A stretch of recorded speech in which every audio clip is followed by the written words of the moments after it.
पैदल से बैलगाड़ी, बैलगाड़ी से साइकिल, साइकिल से मोपेड, मोपेड से स्कूटर और फिर स्कूटर से मोटरसाइकिल। इंडिया के टू व्हीलर के इवोल्यूशन की इस लंबी जर्नी में कई गाड़ियां ऐसी आई जो बहुत चली और कुछ ऐसी गाड़ियां आई जिनका नाम आज भी हमारे दिलों में जिंदा है। पर ऐसा नहीं कि सारे ओईएम्स को सक्सेस ही मिली हो और कोई फेल ना हुआ हो। कई ऐसे प्रयास भी हुए जो अनसक्सेसफुल भी साबित हुए। 70s और 80s का जमाना था गियर्ड स्कूटर्स का और उस दौर में बजाज चेतक ने टू व्हीलर मार्केट में अपना राज कायम कर रखा था। पर इसी के बीच एक ऐसा स्कूटर लॉन्च हुआ जिसकी चमक थोड़ा सीमित ही रह गई। आज के इस वीडियो में मैं आपसे एक ऐसे ही लेस नोन, शॉर्ट लिव्ड लेकिन बहुत ही इंटरेस्टिंग स्कूटर की कहानी शेयर करने जा रहा हूँ। एक ऐसा स्कूटर जो लॉन्च कुछ और नाम से हुआ लेकिन आगे चलकर इसी स्कूटर ने एक नया नाम पाया। एक ऐसा स्कूटर जो चला लेकिन इसकी चमक इंडिया के वेस्टर्न स्टेट्स तक ही सीमित रह गई। दोस्तों, क्या आप में से किसी ने गिरनार स्कूटर का नाम सुना है? ये वही स्कूटर है जिसे आगे चलकर नाम मिला नर्मदा प्रिंस 150 का।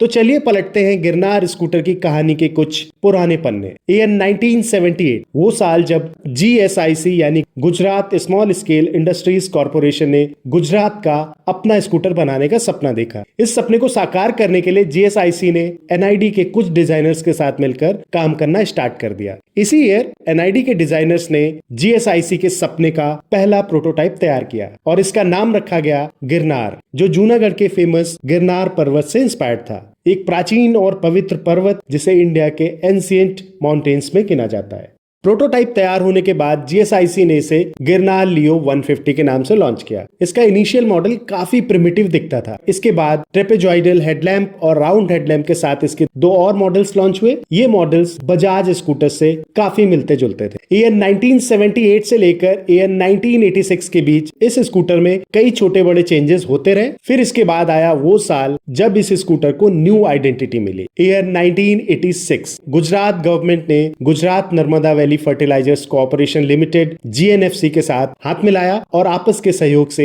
एक नई कंपनी फॉर्म की जिसका नाम रखा गया जीएनएएल यानी गुजरात नर्मदा ऑटो लिमिटेड। और इसी कंपनी ने जन्म दिया नए गिरनार यानी नर्मदा प्रिंस 150 को। इसके नाम के लिए जीएनएएल ने न्यूज़पेपर्स के थ्रू कैंपेन चलाया था। इस कैंपेन के थ्रू सबसे ज्यादा नाम जो लोगों ने सजेस्ट किया वो था प्रिंस। तो ऐसे पड़ा इस स्कूटर का नाम प्रिंस। इस स्कूटर का प्लेटफॉर्म पुराना बजाज वाला ही रहा लेकिन इसकी परफॉर्मेंस को थोड़ा इंप्रूव किया गया था। नर्मदा प्रिंस 150 में लगा हुआ 145.5 सीसी 2 स्ट्रोक इंजन 5.5 बीएचपी की पावर जनरेट करता था। 9 litres including 1.5 litre reserve fuel tank capacity के साथ लॉन्च हुआ नर्मदा प्रिंस लगभग 42 किलोमीटर पर लीटर की माइलेज देता था। जीएनएल ने इसका प्रमोशन भी काफी जोरदार तरीके से किया था।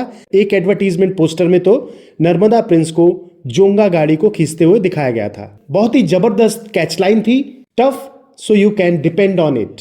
सबसे बड़ी बात, उस दौर में जहां बजाज स्कूटर्स की लंबी वेटिंग थी वहीं नर्मदा प्रिंस तुरंत डिलीवरी में मिल जाता था। इसी वजह से ये स्कूटर गुजरात और राजस्थान में काफी ज्यादा पॉपुलर हुआ। पहले एक साल में जीएनएल ने 30,301 स्कूटर्स बनाकर बेच लिए थे। जीएनएल ने इस स्कूटर के इंजन को ताइवान की कंपनी के साथ मिलकर डेवलप किया था। पर धीरे धीरे डिमांड में डिक्लाइन को देखकर जीएनएल ने ईयर 1990 में एक और नया मॉडल लॉन्च किया जिसका नाम था Narmada Fuji 150 electronic. CDI electronic ignition system और 150 सीसी 2 स्ट्रोक इंजन के साथ लॉन्च हुआ ये स्कूटर लगभग 8 बीएचपी की पावर प्रोड्यूस करता था। बेटर एरोडायनामिक्स और स्लीक डिजाइन के साथ लॉन्च हुआ फ्यूजी इलेक्ट्रॉनिक का डिजाइन जापानीज और इटालियन स्टाइल का ब्लेंड लगता था। ईयर 1991 में रिलीज हुई मलयालम फिल्म किलुक्कमपेट्टी में इस स्कूटर के पोस्टर को फीचर भी किया गया था। इतने प्रमोशन के बाद भी इस स्कूटर को ज्यादा सक्सेस मिल नहीं पाई और ईयर 1993 के बाद पंजाब की agricultural equipments manufacturer standard corporation India limited ने जीएनएल को एक्वायर कर लिया। आपको बता दूं, standard corporation India limited agri equipments, tractors और कंबाइन हार्वेस्टर बनाती है। इन्होंने फ्यूजी 150 इलेक्ट्रॉनिक को